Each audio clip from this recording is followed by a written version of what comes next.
জায়গা দেওয়া সম্ভবপর হচ্ছিল না। এত বিপ্লবী বাড়ছে সংখ্যায়, কয়েদির পরিমাণ এত বাড়ছে যে যাদেরকে আর প্রেসিডেন্সি জেলে রাখা যাচ্ছে এদের জন্যই কিন্তু এই আলিপুর জেল তৈরি হয়েছে সংশোধনাগার যাকে বলা হচ্ছে। কিন্তু এই আলিপুর জেল পরবর্তীকালে একটা নির্দিষ্ট ফেজ পার করার পর এটা প্রেস হিসাবে জেলের প্রেস হিসাবে ইউজ হয়, মানে যেখান থেকে পাবলিকেশন। পরবর্তীকালে 2019 সাল থেকে এটা একেবারেই দর্শকদের জন্য ছেড়ে দেওয়া। কেন? তার একটা প্রশ্ন উঠছে যে কেন এটা দর্শকদের কাছে একটা হেরিটেজ করে দেওয়া হলো। ইটস এ হেরিটেজ বিল্ডিং, ঐতিহ্যশালী ভবন।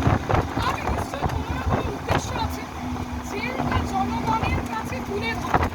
তাহলে কি ছিল এমন একটা জেলে যেটা স্বাধীনতার পরবর্তীকালে লোকে দেখিয়ে তাদের ইন্টারেস্ট হবে? কি আছে জেলের মধ্যে?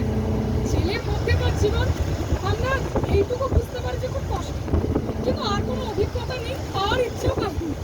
সুতরাং তবে জেল দেখার জায়গাটা কেন সরকার থেকে একটা হেরিটেজ বিল্ডিং এ তৈরি করে?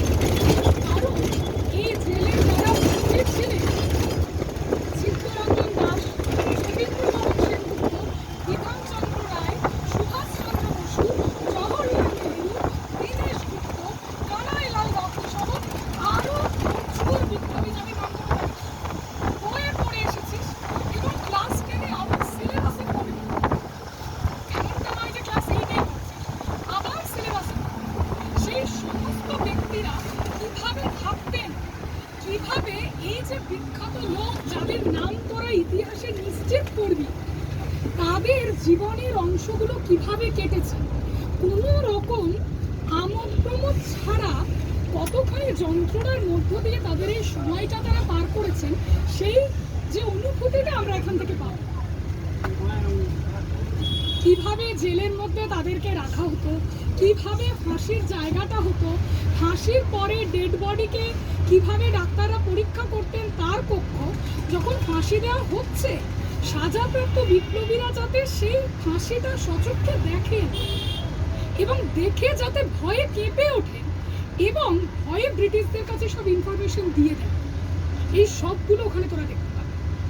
ফাঁসি যেখানে হচ্ছে, ফাঁসি মঞ্চের ঠিক পিছনেই ছিল সাজাপ্রাপ্ত বিপ্লবীদের রাখার জায়গা, যেখানে জানলা খুলে রাখা হতো যাতে বিপ্লবীরা সচক্ষে দেখেন ফাঁসি জিনিসটা কত কষ্ট এবং ভয়ে তারা বলে দেয়। এবং এই জেলের মধ্যে এমন ঘটনাও ঘটেছে যেখানে বিপ্লবী এই বিশ্বাসঘাতকতার কাজ করেছে, মানে হয়তো এই ভয় থেকে তারা রাজসাক্ষী হয়ে গেছেন ব্রিটিশদের কাছে এবং বলে দিয়েছেন বন্ধুদের কথা, তাদের করা বিভিন্ন যে কর্মকাণ্ড সেগুলো তুলে ধরেছে। এবং অদ্ভুত ব্যাপার, সেই রাজসাক্ষী হওয়া বিপ্লবীকে আবার কানাইলাল দত্ত এখানেই গুলি করে মেরেছে, ঠিক আছে? সেই ঘটনাও কিন্তু আমরাই জানি। সুতরাং তা দেখতে যাচ্ছি তার যে ঐতিহাসিক সত্যতা সেইটুকু যাতে মাথায় নিয়ে আমরা বাকি ইনফরমেশন ওখানে গেল, ঠিক আছে? সুতরাং এইটুকু মাথায় নিয়ে অনুভূতিটা বজায় রাখিস, ঠিক? যা দেখবি যা পড়বি তা কিন্তু আবার ক্লাস 10-এও পড়তে হবে। সুতরাং যা পড়ছিস যদি মনে রাখতে পারিস খুব ভালো, মানে প্রচুর ইনফরমেশন পাবি যেটা পড়ে অনেক কাজে। সুতরাং তোদেরকে পেন এবং কপি দেওয়া হয়েছে, যা মনে হবে যদি কোনো কোয়েশ্চেন মনে হয় সেটাও রাইট ডাউন করবি।